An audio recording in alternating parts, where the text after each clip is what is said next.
Peace, peace, peace.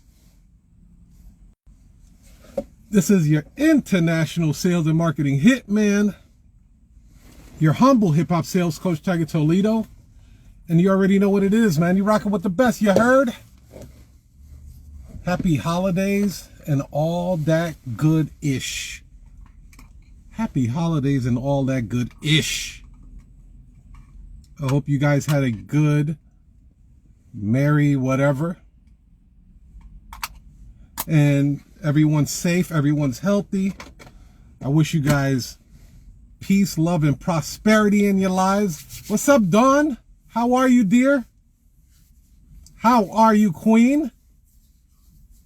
Looking fabulous as usual on your lives. I just wanted to mention that.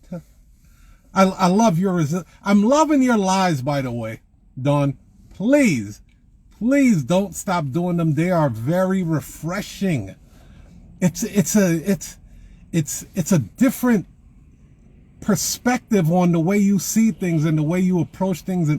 And by the way, I want to be there for the vision party. That shit sound lit. So I just wanted to say, that vision part. I just love the way you're rolling out content. It's just refreshing. It's not the same thing that everybody else is doing out there. Yours is like really, really unique. It's very authentic. You're transparent. The last one that you did, well, at least the last one that I caught that you did, with I guess it was titled Focus, was like real, man. It had me looking at things a different way, and only captivating videos can actually spark my mind to do that, and you did that. So hey, you keep that fire. Keep that fire, baby. Keep that fire. By the way, if you want to jump in live, girl, you could come through. Just send in the request. So I wanted to talk to you guys a little bit about pricing and positioning. Also, because of the way I started in the notary industry is a little bit different from the way a lot of people start off. When I first came into the game, I rolled out my marketing plan first, right? Before I got my commission. And it was very tricky approaching the business that way, because I'm getting people calling and requesting a notary, but I did not have my commission. At the time, I didn't know nothing about having a notary agency, right? So every time a person would call, I would always say, sorry, the notary isn't here right now. We can't, all our notaries are on the field. And I'm sending people off to these different, I'm basically giving money away. I'm sending my potential customers to other notaries, and I wasn't getting a cut from none of it, because I thought I needed my commission to make money in this industry, which of course, I'm going to go over the story with you guys. So January 2018, I roll out my marketing plan. My marketing plan consisted of Google My Business initially, right? Google My Business, and that was it. I was just going ham on that, and then I was doing some videos. And when I first started with Google My Business, I noticed that they were trying to take a social media approach, right? Because they would ask you to put out posts. They would kind of monitor the way you're answering your phone calls. This person answers their phone calls within a certain amount of time. So in the beginning, I was aggressive as hell. I was very, very hungry, right? So I'm like, all right, I got one Google My Business, and I'm flooding. I'm sending out a post every week. Every Sunday, I'm sitting in Starbucks. I was a Starbucks warrior. I was a basement warrior. I'm sitting there, I'm creating a post on Canva, I'm sending it out, and let me explain to you how I was able to really blow things up. See, you guys are standing on acres of diamonds already. The only thing that is different is that you haven't tapped into your acres of diamonds. Let me explain to you what that looked like. So after I would run an appointment, right? After I would run an appointment, that appointment had a very unique circumstance or a situation that that family was going through, right? So I'm gonna just throw out a situation. Let's say, this is a true story. A lady called me. She said, my mom is bedridden. My younger brother is mentally disabled. Hey, Gina, my younger brother is mentally disabled, and my mother wants to make me the power of attorney, right? I need a notary to come out. There's snow outside. There's nobody that's available to do this for me but you. I go out and I take care of this family, right? After I'm done, I'm giving y'all some fire nuggets right here. After I'm done with that appointment, I would have like a little writing pad or whatever, or a little pen or whatever, and I would write down the situation that I literally just came out of. Power of attorney, mother bedridden, younger brother mentally disabled, needs help with, financial power of attorney. Once I captured that event, that moment, because it's real, remember that, it was a real situation. What we're trying to do is get that situation to resonate with another person that possibly can see our post or see our ad, right? So now when I go home or I go to Starbucks or wherever I go, I break out the computer and I start creating an ad designed right around that situation that I just left. Y'all feel me? I create an ad. I will create the ad almost identical to the situation that I was in. The lady was Hispanic. I look for a Hispanic woman with her mom. You see what I mean? Like, that is going to be the picture. She's Hispanic, between the ages of 40 something. I'm going to look for a Hispanic between the ages of 40 something with her mom. I'll go to Unsplash. I'll Google it. I'll do whatever the hell I got to do. I grab that picture. Boom. I'll put it on Canva, right? I'll put it on the left side. The reason why I put it on the left side is because people's eyes, when people read, they read from left to right. Okay. So I put the image first on the left side, and then I put the text on the right side. That's something that you can keep in mind. People read from left to right. Just think about when you read a book. You read from the left side all the way to the right side. Okay? Boom. So the next thing I do is I take that situation that I actually created. What up, Hatchet? What up, brother? What I do next is I take and I craft out the story that I was just in that notary appointment. I'm showing y'all some ironclad. This shit works, you guys. If I put $1,000 on that shit, the shit works like a fucking charm. So that very same situation that I just came out of, now I'm gonna craft out a story, to build out a story around it. So basically, it'll be like, I needed to get a power of attorney for my mom because she was bedridden, and my younger brother was mentally disabled, and we couldn't get our bills paid because all the accounts were frozen because my mom couldn't get to the bank.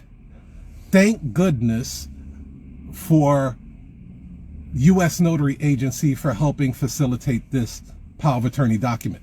Real life situation. Real life situation. I took that situation and I injected it into a post. Now I took that very post. Now remember, I have the image of the Hispanic lady. I'm basically replicating the same I'm replicating the same shit I just went through, and I'm making it into a post, a marketing post. I've smacked that baby on Google My Business. Brrr. Numbers started running up like crazy. I mean, numbers start, and I said, so me being a marketing guy that I am, I fall back, you know what I mean? I rub the chin and shit, you know what I mean? Yeah, I'm looking at it, I'm like, all right. Y'all seem to like this. Y'all seem to like this type of style, right? And I understand why they like it. It's because it's real. I'm not fabricating. I'm not making it up. It's actually a real situation that I was able to translate. Think about music for a second. Some of the music that hits you the most is the one that feels the most heartfelt.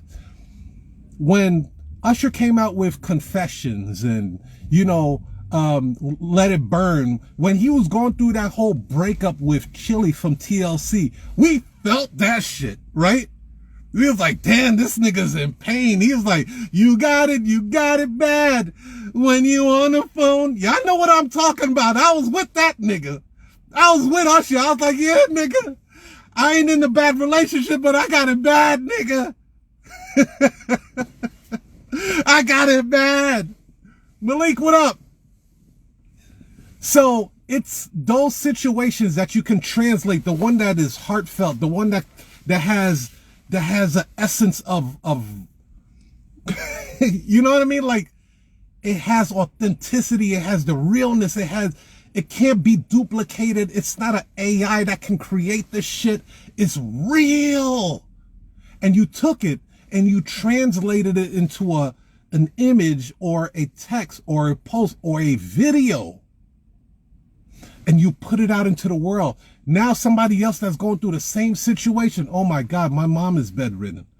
Oh my God, I have a child that's mentally disabled right now. Oh my God, I never thought about getting a power of attorney. Now I'm thinking about getting oh my God, let me call these guys because they helped a family very similar to mine's. Listen, you guys, I did that shit over and over and over. I don't care what situation. Then next thing I know, I had like damn near 50, 100 posts.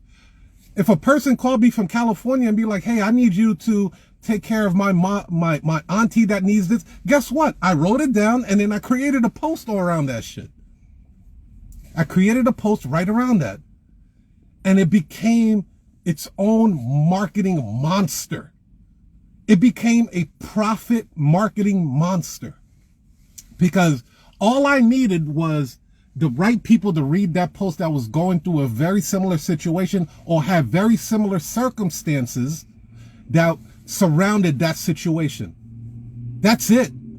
See, people don't want you to sell to them. They want you to show that you understand them. Do you understand me? Can you see what I'm going through? Do you have any understanding of what I'm going through right now? You with me? You follow me? If you can show your clients and your customers that you understand them, I get it. I see what you're going through. Go ahead, take a breather. We're going to work through this. I'm going to help you out. That's why when I created the call script, I didn't just come out and just make the call script out of nowhere. It took hundreds of phone calls for me to craft out that call script, because every phone call that I got, I noticed a commonality, right? And I was like, okay, there's certain things I need to create in order to navigate these phone calls, because some people will call you frantic. Oh my God, they're about to foreclose on the house. We can't get access to the funds, and my mom is bedridden. She just had a stroke. Da da da da da da da. They're all over the place. Who's gonna calm them down? I can't approach this business as an order taker. I can't approach this business as, would you like fries with that? I can't approach this business like, would you like to make that a cheeseburger instead of a hamburger? I must approach this business as a consultant because these people are in need. People don't fucking call a notary because they just want to call a notary. That's not what a person wakes up doing, saying, I can't wait to call a notary today. Yay! I get the opportunity to call a notary. No, there are some circumstances that you have to look at it this way, right? This is the person, right? There is an entity behind that person that's saying, you got to call a notary. And it's pushing them. You better call a notary. You got to hurry up and get this document notarized. And it keeps pushing them and pushing them and pushing them. And that entity is forcing them to make a move. I guarantee you, just think about the next time you get a phone call and a person say, I need to get a document notarized. There's an entity behind them that is pushing them to get that, because otherwise they wouldn't get it. They wouldn't get it. They wouldn't need you. You think they want to come out of their pocket for a service that they may not need? No. So when I started answering the phone calls, I noticed that I had to have a professional greeting because most notaries did not have a professional greeting. They treated their business like it wasn't a business. It was just like, yeah, what up? You know, what up? What's happening? Oh, you need something notarized? Come on, Tech got a million videos showing notaries doing that. So I was like, okay, I got to start separating. It is better for you to be a big fish in your own pond than to be sharing a pond with a bunch of big fish.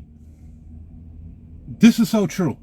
Because listen, if Coca-Cola is number one, you do not want to be Pepsi because you'll be number two forever. You do not want to be number two. So instead of being a Coca-Cola, be a 7-Up or a Sprite.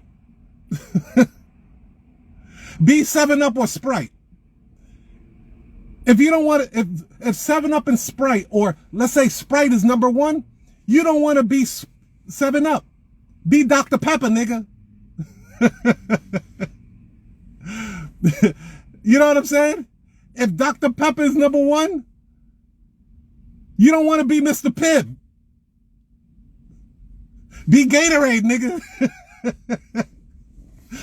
Always be number one. This is the power of being in a niche. Look, certain people, the ones that really kill it in this game, they double down on a niche. The ones that say, I am a loan signing whatever, that person picked the niche and all he does is two-step. They two-step in that motherfucking niche. You know what I mean? They two-stepping in that niche. And the more they two-step in that niche, the more great things uncover and the more they become an authority. You want to be number one. Listen to me. If y'all don't take nothing away from it, you want to be number one in your niche. If you're not number one in a niche, find another niche. If you're not number one in a niche, find another niche to be number one in.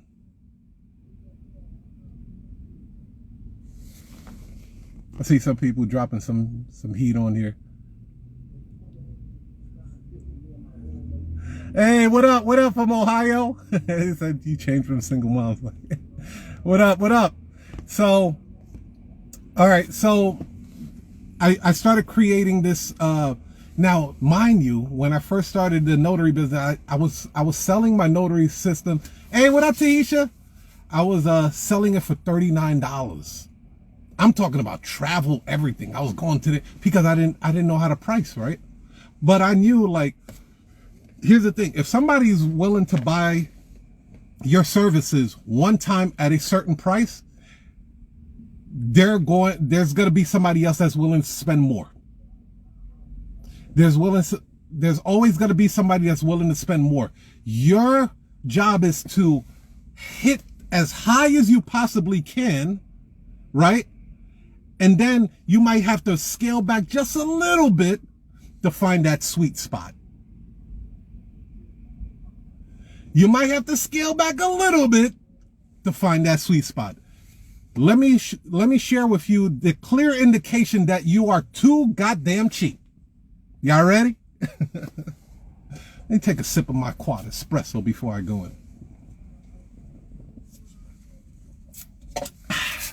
A clear indication that your services, no matter what type of business that you're in, is too damn cheap. When you are talking to a prospect and you give them the price and they immediately agree to your price, you say $300. Sure. Okay. How soon can you come out? Nigga, you're too cheap. You are too cheap. If you give a prospect a price and they tell you, oh, that's it?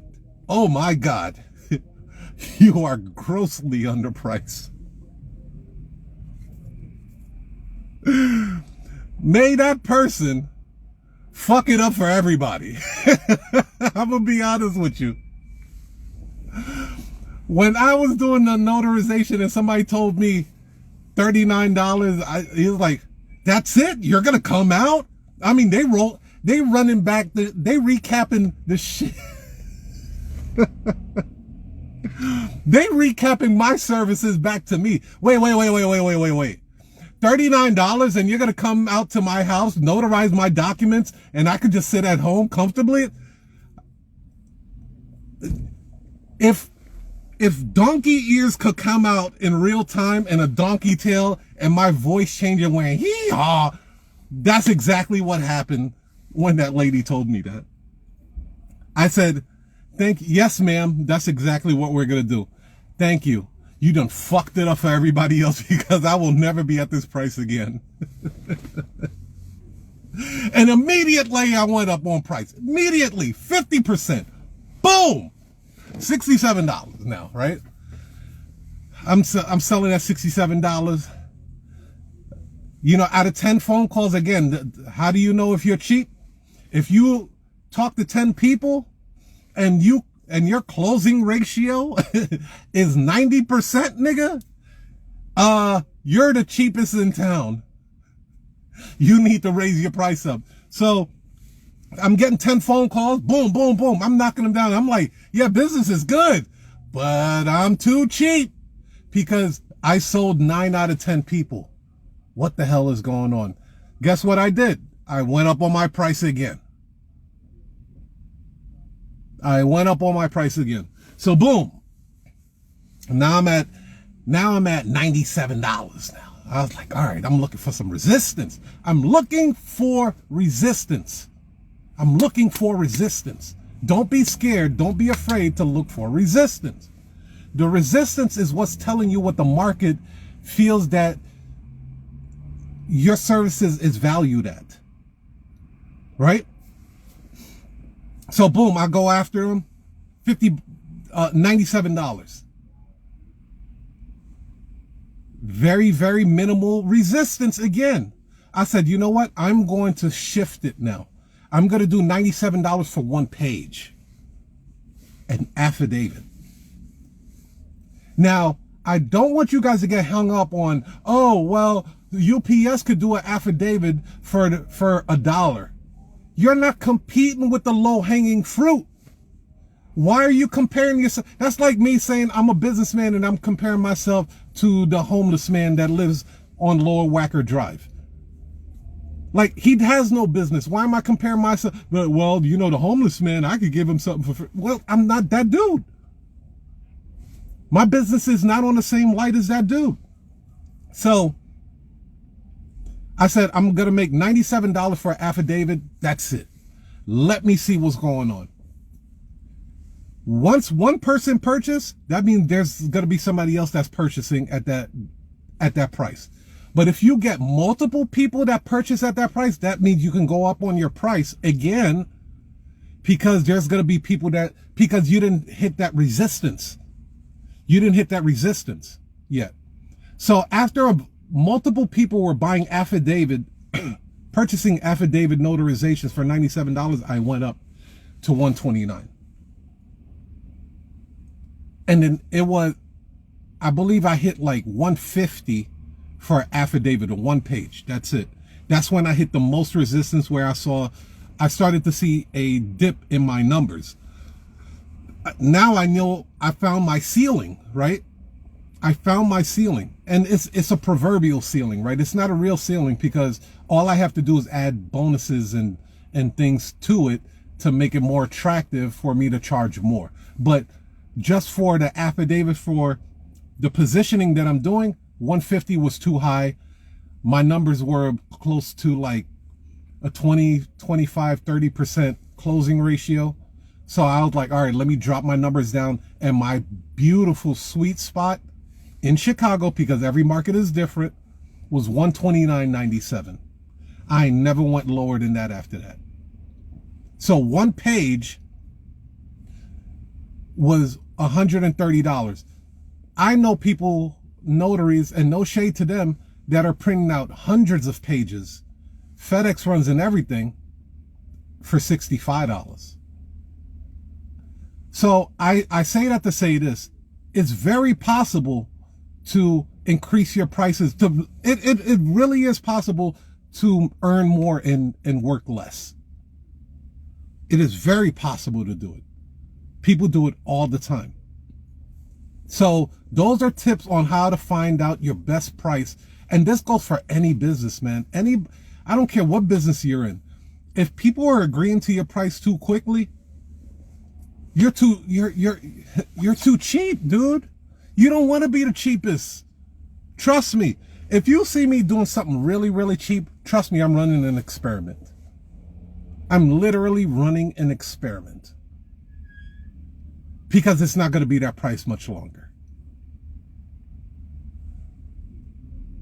Run experiments. Test your market. It's incredible how much money is out here. There's so much money out here for you guys. And what you do with it is your business. Hey, look, I don't care what you do with your bread, but make it, earn it. And you don't have to break your back to get it.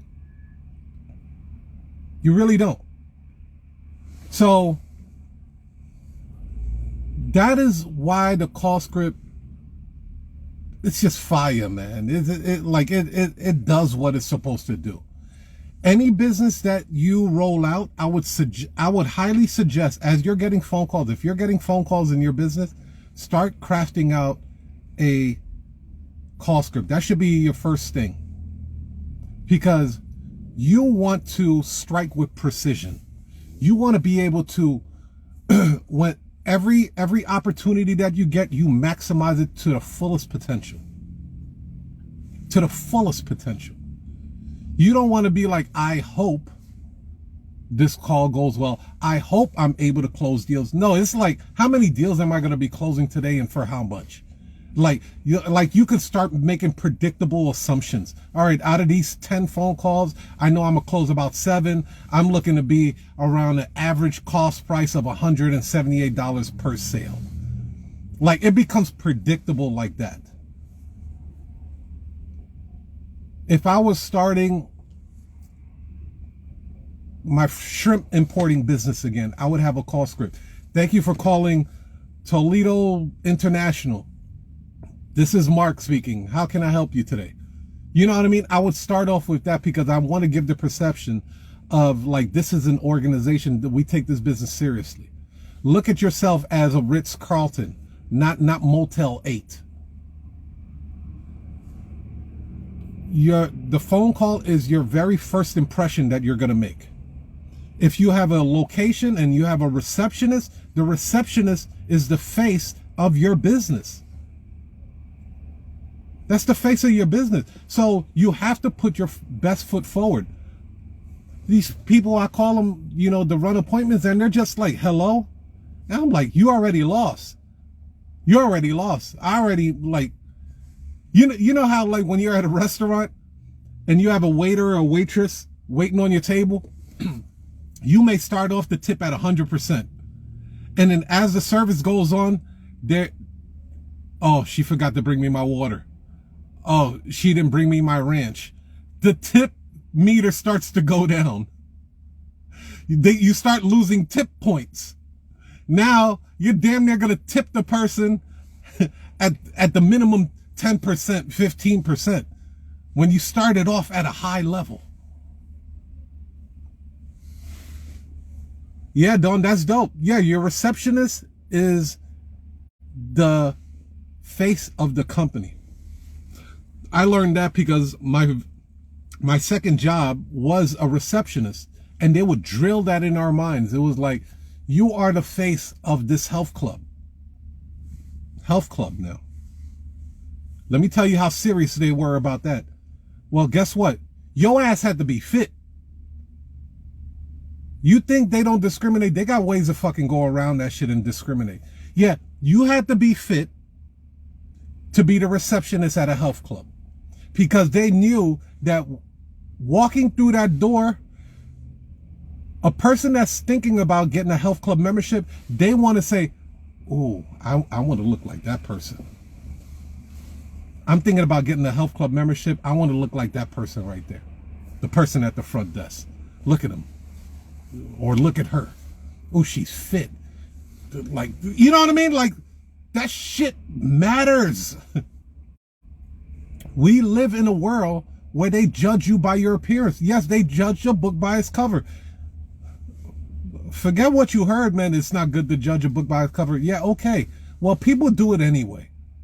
My brother used to say this thing where you could take a criminal, put him in a 3-piece suit, put a luxury watch on him, and then he'll embezzle all the money out of a person, out of a community, just like that. But take a honest, hardworking man that has the community's best intentions in mind, and put him in some dingy ass clothes, raggedy ass clothes. They won't give that motherfucker the time of day. But that criminal, that con artist that's in that 3-piece suit, they'll listen to him. They'll follow him over the bridge. And in this environment where we have social media, where damn near 99% of the stuff is visual, they're gonna follow the person that, yeah, look, it's true. It's true. It's true. Why do you think these guys are showing you their Lamborghini on the goddamn social media posts? Huh? You think they just do it just to do it? No.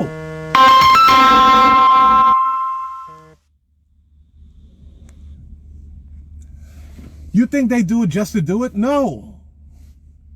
They're showing you their Lamborghini because they know it's a tool to influence you. It works. It really, really works. They're showing you whether it's rented or it's an Airbnb or whatever. They're showing you that because people aspire to live in increase, in abundance. They want to see increase in abundance. Nobody's going to follow somebody that look like they're fucked up in the game. They're not. They're just not. I'm gonna share some real shit with you, and then I'm gonna jump off because I gotta jump in this gym, get my workout in. When I was in Brooklyn, I used to study with the 5%ers. For those that know who the 5%ers are, you know. If you don't know, you know, it's a very conscious group. They believe that 85% of the population is followers, 10% know what's going on, and they're the rich, and then the 5% were the poor righteous teachers, right? So I used to follow the 5% laws: knowledge, wisdom, understanding, right? And I had a huge problem with following the 5%ers because there was a word that they use that I just didn't agree with. I did not want to subscribe to at all, and that was the word poor. I could rock with the righteous. I could rock with the teachers. But that word poor, I ain't fucking with it. So I studied with them until a certain point. God body. Right? Then I started to non-cipher, no question. It was today's mathematics, queen. So then I looked more into the conscious community, right? This is a new, different type of community now, right? You know, I'm talking about Hotep and, you know, the brothers I'm talking about, you know, the Brother Polites, the Dr. Umar Johnsons, the Red and Blue Pill, and, you know, Dr. Francis Cress Welsing. I'm studying all of them, right? But then I noticed there was a commonality in that. A lot of those cats look dusty. I'm just keeping it 100. Not Red and Blue Pill, not Brother Rich and them. They keep the drip. They keep the drip. But there was a lot of them that I don't know what it was, man. They were given this real dusty vibe. You know what I mean? Real dusty vibe, and I was like, I can't fuck with that, man.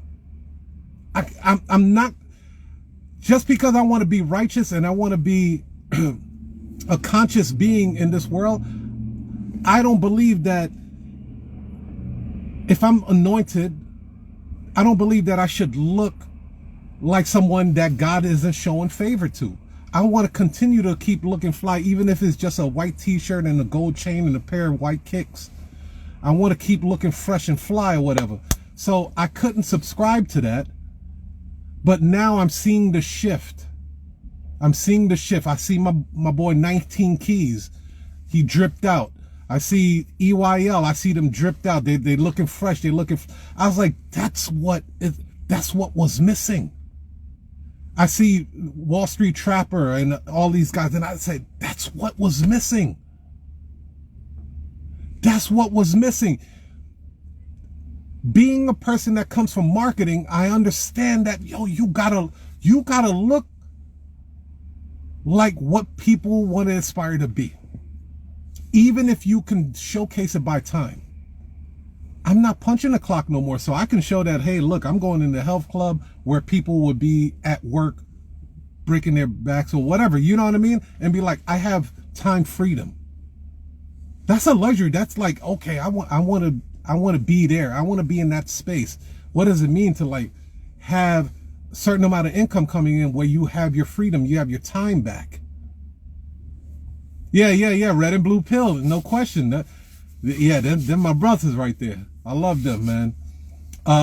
So you understand what I mean? Like this new level of consciousness where we're fresh to death. Ben Carson, millionaire, fresh. You know what I mean? Like still having your mind intact and looking fresh and being unapologetic for being a melanated Nubian brother and sister. The queens of that shit is fly.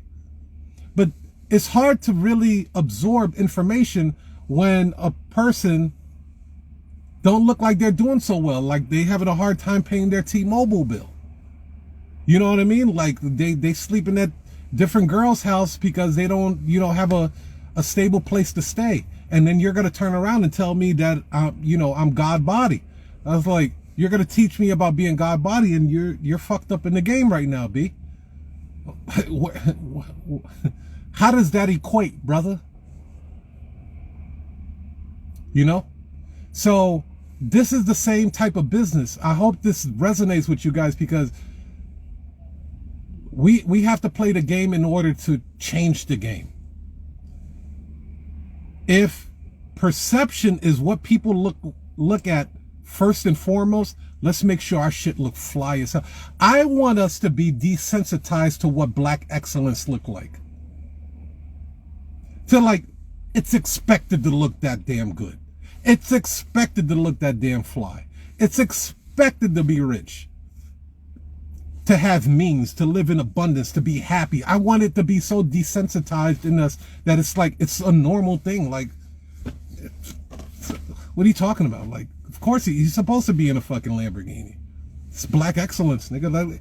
That's what black excellence is, nigga. What the fuck is you talking about?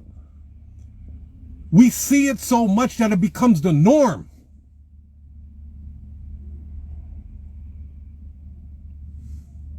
That is my crusade. And then we can inject the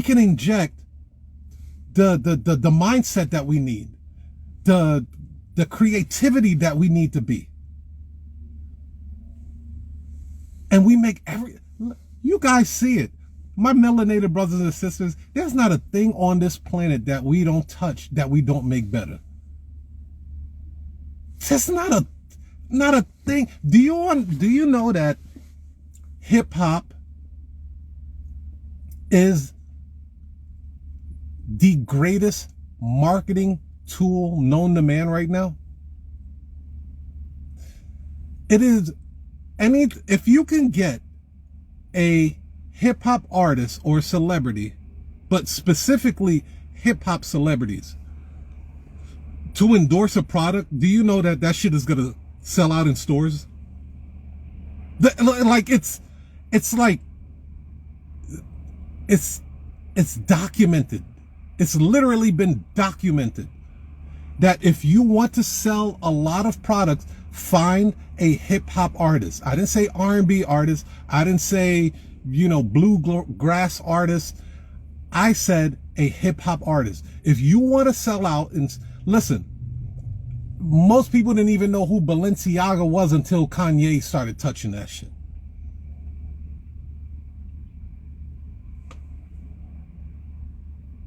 Nobody was even paying attention to Gap anymore until Kanye put his hands in it. Duce been around forever until Jay-Z fucking came around and made that motherfucker hot.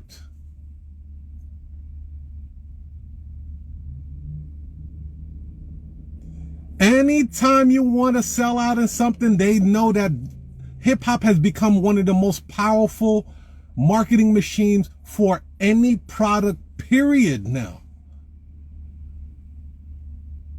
Hey, we want to sell more Sprite. Let's go get Busta Rhymes. This shit is sick. Hennessy. Come on. You got Nas and Mobb Deep rapping about Hennessy.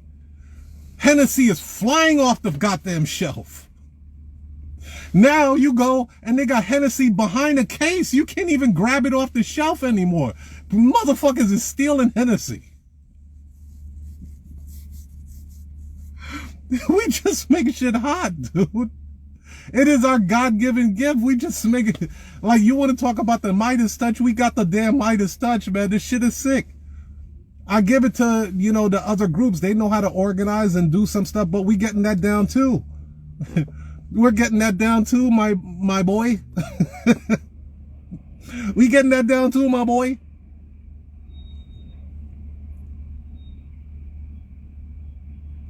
We're honing in on what media really means. Media is propaganda. Elon Musk bought Twitter for a reason, because that's a propaganda machine. The way Hitler was able to take over countries without firing one shot is because the first thing Hitler did, he took over the radio stations, he took over the publication, and he took over television. Propaganda. Social media is a propaganda machine. You have to use it for what it's worth. You use it to attract the people with your authenticity and your creativity. And people will be like, I fuck with Dawn. I fucks with Gina. Oh my God. Nah, she talking to me. I feel like she's talking directly to me. Let me explore more. Give them something to explore more with. AKA, they call it call of action. That's what they call it. They call it call of action. It's just a fucking marketing term, you guys. What we used to call that back in the 80s and 90s, yo, if you want to keep rocking with me, yo, go to my social media site. Go to my website. Sign up for my list, yo. Or take my phone number down, nigga. That's how you got people to rock with you. You gave out your contact so they can continue to stay in contact with you. That's the same shit that you're doing with social media. Yo, you like what I just spilled? Yo, check me out. Go to my link in the bio. I got hella shit over there. Fire. You won't be disappointed. That's all that is. You use all of these platforms for what it's worth. TikTok is the hottest shit out right now. Keyword right now. There was a time that Facebook was the hottest shit at the moment. There was a time that Instagram was the hottest shit at the moment. There was a time that Pinterest was bumping shoulders and punching people in the face. Now it's TikTok. And then who knows what else is coming up. You capitalize off of all. Here, let me give you a tip and I'm out of here. I promise I'm out of here after this. I don't care what social media site pops up, create your account. Go ahead and create. I don't care if you never use that shit. Just go over there, create an account, and just leave the motherfucker dormant. But lock in your name.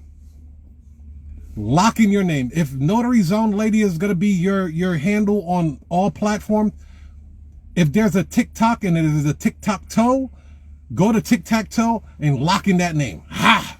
Grab it. Done. Because as AI starts to get more sophisticated, people are going to be like, Alexa, search Notary Zone Lady. Everything for Notary Zone Lady pops up. Siri, search One Notary Nation. Google, search ABC. Instantaneously. Just go ham. With that said, I love you guys. Have a great fucking day. Have a prosperous day. Make more offers. Never be afraid of putting out your products and services out there. Your shit is fire. Put it out there to the world. Listen, I heard this real thing. Okay, I keep saying I'm gonna leave, but I keep. Hey, God talking to me, so I'm a flow. I heard this really, really unique thing yesterday by Gary Vaynerchuk, Gary V, as they call him, right? He said, you guys have to post more. Post at least 8 to 10 times a day. Why? Because people that rock with you want to hear about you more often. They want to hear from you as often as possible. And he used a character that I love to death. His name is, I think he died already. Rest in peace. Macho Man Randy Savage. He said, I could go a whole day getting a message about Macho Man Randy Savage on the hour, every hour, and I wouldn't get tired of it. And I'm like, man, me too. And he was like, you see, that's the power of posting on a regular basis. It's not for you to be selling. It's that you're in people's face and you're not out of sight, out of mind. You're always in their face. You're constantly there. You're constantly there, and it gives people reassurance. It shows people that you're consistent, and they want to hear from you. They want to hear from you often. The ones that don't want to hear from you, they're not gonna be in your ecosystem. They're just not. That's cool. Let them rock. But the ones that enjoy hearing from you, you can't post enough. I don't get it. I don't get enough of Dawn's lives and posts. I love seeing them. I don't want to hear from her once a week. No! Are you kidding me?